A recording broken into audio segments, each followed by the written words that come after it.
নমস্কার সুপ্রিয় দর্শক, আশা করি সবাই ভালো আছেন। আজকে আপনাদের সামনে আমি চলে আসলাম দীপ সামন্ত দীপ্ত, এবং আজকে আমাদের তথ্য হচ্ছে গিয়া এইচএসসি 2024 ব্যাচের ছাত্রছাত্রীদের খবর নিয়ে চলে আসলাম, এবং আমার সাথে আমার সহকারী কর্মী কুকন সরকার এখন আমার কিছু তথ্য দিবে।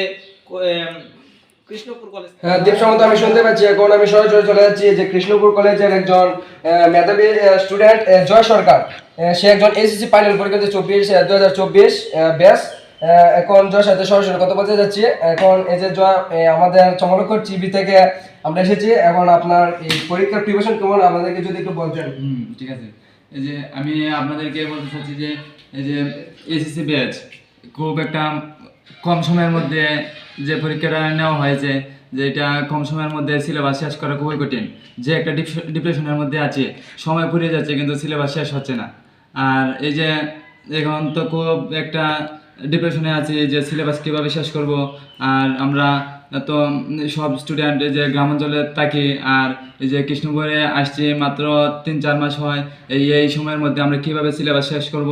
এই যে আর সামনে আমাদের বৈশাখী, এই বৈশাখীতে আমরা আবার যাইতে চাইতেছি বাড়িতে কাজ করার জন্য।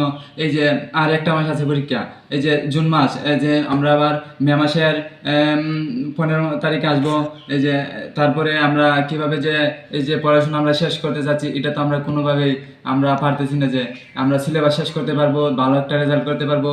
আর আমরা কিভাবে আমরা ওই যে কৃষ্ণপুর কলেজে ভালো একটা রেজাল্ট করবো, আমরা কোনোভাবেই পারতেছি না। আর আমাদের ফ্রেন্ড সার্কেল আছে, তাদেরকে অনেক অনেক ধন্যবাদ আমাদেরকে এই যে ভিডিওটা বানানোর জন্য। আর যারা যারা ভিডিও